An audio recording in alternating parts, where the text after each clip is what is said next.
ሁለት አፍቃሪዎች ማለት ነው። ዛሬ ደግሞ የልብ የልባቸውን እያወሩ ነው፣ እየተመካከሩ ነው፣ እንደ እየተነቋቆሩ ነው። እኔ ግራ ገባኝ እኮ ምንድን ነው ሲያወሩ የነበሩት ሄርሜላ እና ደስታ? እናንተ ነበር እኮ ማጣበስ በእውነቱ ማለት ነው። ፌታችሁም ይመሳሰላል እውነት። እና ሄርሜላማ እኔ ገና በሁለት ቀን ሰውነቷ ሁሉ ጭው አለብኝ፣ ፊቷ ሁሉ ሙቅሙቅ አለብኝ። ታውቃላችሁ የሆነ ሞጠጥ አለች ማለት ነው። ልክ ሀሳቡ ነው ቤተሰቦች። አሁን ሳስበው ዝም ብዬ ሀሳቡ መካከል ላይ ደግሞ ሀሳቧ እንዴት ነው ምን አለበት እንደዛ አልቅሼ ባላስገደድኩት በራሱ ጊዜ በገለጸልኝ ኑሮ የሚለውም ራሱ ወደኋላ እየጎተታት ነው። ሰላም ቤተሰብ እንደቆያችሁልኝ ሰላማችሁ ይብዛ። እኔ አሁን ደስታና ሄርሜላ የሚያገናኛቸው ነገር ምንም አንዳች ነገር የለም።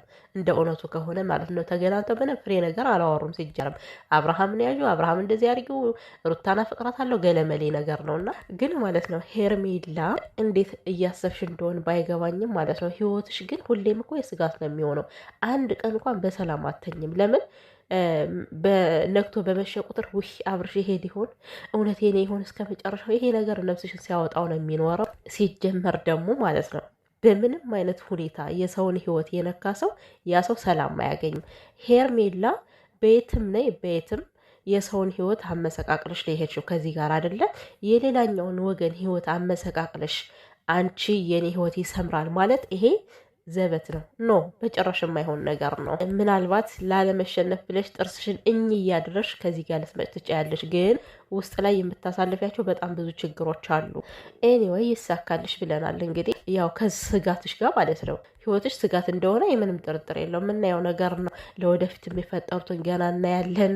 እውነት አብርሽ ከአንቺ ላይ አይደርብም ይደርባል የሚለውን አብርሽ እኮ አይጠላሽም በእውነቱ ግን አያገባሽም። ያው የሆነ ሲደብረው ምናምን ነገር የሆነ ሲያምረው ምናምን ከአንቺ ይመጣል ማለት ነው። ተረዳሽ? እኛ ሄርሜላ የአብርሽ የአእምሮቱ ማውጫ ነች። ቤተሰብ ገብቷችኋል አይደለ?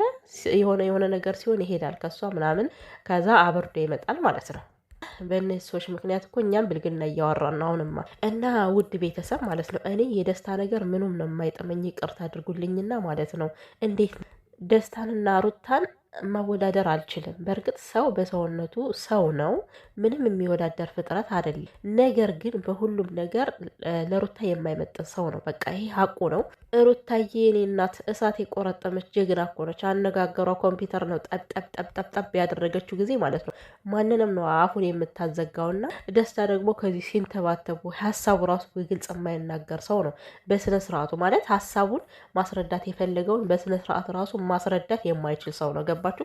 ይዘባርቃል። ቅድም ደግሞ ከሀገር ልወጣ ነው እያለች ነው እያለ ሲዘባርቅ ነበር። መች አለች እሷ? እኔ ወይ አነጋገር ሳትችሉ ወይ አረዳድ ሳትችሉ ልጅቷን የሆነ ያልሆነ ነገር እያላችሁ ከዚህ ጋር ስሟን አታስጠምዱ በፈጠራችሁ።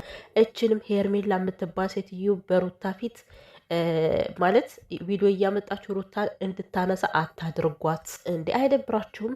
በተለይ ደስታ ማለት ነው ወደ አብርሽ ወገን ያሉትን ሰዎች በሩታ በኩል እንዳታነሳ። ምክንያቱም እንዴት ነው እነሱ ሩታን ሲናገሩ አንተ አፍን ዘግተ ነው የምትቀመጠው። አሁን ቅድም ስትሞጣሙት ምንም እየመለስክላት አልነበረም። እና ስለዚህ የሆነ የመታገል አቅሙ ከሌላ አርፈ ተቀመጠ። እና ደግሞ ብዙ ተስፋ ባታደርግ ጥሩ ነው ይመስለኛል። እኔ ሩታ በጭራሽ ነው የማትቀበለው ይሄ ልጅ። ሲቀጥል በቃ ለሩታ ባል የሚሆን ሰው አይደለም። እኔ የእሷን ሀሳብ እኔ ባላቅም፣ ግን እንደኔ ስረዳት በጭራሽ በፍጹም አይሆንም። ለሩታዬ የሚገባት ማለት ነው ጀንተልማን ነው። በቃ በሁሉም ነገር ከሷ ላቅ ያለ እንደሷ እሳት የቆረጠመ መሆን አለበት። በቃ ባነጋገር ራሱ ምላጭ የሆነ ልክ እንደ አብርሃም የሚል ሳይሆን እንደ ደስታ የሚንተባተብ ሳይሆን በቃ ቆፍጣና ወንድ፣ ኮስታራ ወንድ። ይሄ ሩትዬ ማለት ነው የሚያስከብራት ራሱ ተከብሮ ጀንተል ብሎ ማለት ነው። ሩትዬን የሚያስከብራት ወንድ ነው የሚያስፈልጋት ሩትዬ ማለት ነው። እሱም ደግሞ አሁን አይደለም በቃ ጊዜው ሲደርስ በቆንጆ ቤሎ ሆና እንደምትዳር ጥርጥር የለውም። ያው አብርሽ እንግዲህ አገር ሽቶበት ካልተመለሰ ማለት ነው። አረ ጉድ! የዛሬው ቪዲዮ ደግሞ ገረመኝ። ፖሊስ አመጣለሁ ብሎ እህቶቹን ይዞ አልመጣም። እኔ ነገ ነው የምሰራበት በዛ ያችን አሮጊት ማለት ነው። ታያላችሁ እንዴት እንደማጥባት። እኔ እስከዛሬ አክብሬያት ነበር፣ አሁን ደግሞ አወርዳታለሁ። እቺ ዘለባብዳ። ለማንኛውም እኔ አሁን ወደ ደስታ ነው እና ደስታ ስለ ሩታ ብዙ ተስፋ ባታደርግ ጥሩ። ሲቀጥል ደግሞ ሩታ ማለት በጣም የተከበረች ማንንም ሰው ዘላ ማታነሳ ሴት ነች። አሁን ሩታ ሄርሜላን በተመለከተ ቪዲዮ ከሰራች ነው ሄርሜላን የምታነሳ። ከዛ በተረፈ ግን ማንም ትላትሎቹ እየጠሯት ሲሄዱ እንኳን በስተት የሄርሜላን ስም ስታነሳ ሰምቻት አላውቅም። እች ደግሞ እንጭጭ ልክ እንደ አብርሽ እንጭጭ የሆነ ጨዋ እንዴ! አረ ጨዋ አላልኩም። ሄርሜላ ነች ጨዋ። ጨዋ የገባበት የለም። ጭንቅላቱ የሆነ ሙጫ ቀላ ነገር ነው። ምንም የማታስብ ማለት ነው። በቃ ሰው ምን ይለኛል እንኳ አትልም። ገብቷቸዋላ። ሁሌም በየትኛውን ቤት ትሄድ በአጋጣሚ ሁሉ ሩታን እያነሳች እኝ ማለት ትወዳለች። በቃ ሩታ እንደዚህ ብላ የሩታ ነገር ሊያፈነዳሽ እኮ ነው ሄርሜላ። ገና እኮ አንቺ ትዳር ይዤ እኖራለሁ አልሽ እንጂ ማለት ነው። የሩታ ነገር ከጭንቅላትሽ መቼም ነው ሊወርድ የማይችለው። እሷ ባልተካሽም አንቺ ሩታ ለአንቺ በቃ እስከ መጨረሻው የሰላምሽ መናጋት አይነት ምክንያት ነው ያደረግሻት አንቺ ማለት ነው። ይሄን ያክል የራስ ምታት ከሆነችብሽም የኛ ጀግና ጥሩ ነው፣ አሪፍ ነው። በቃ ልክሽን ታውቂያለሽ፣ ዋጋሽን ይገባሻል። የከፈልሽው ማለት የሰራሽው ነገር እየተከፈለሽ እንደሆን ልትረጅ ይገባሻል ማለት ሳትነካሽ ይሄን ያክል እንደዚህ የተንበጫበችው ሄርሜላ ሩታ ብስነካሽ ኖሮ ምን ልትሆኝ ነው? እኔ እኮ ግራ ገባኛውን እስከ መፈጠርሽ ራሱ አታነሳሽም። ምንም ነገር አትናገርም። ሩታ ስለ አንቺ አትናገርም።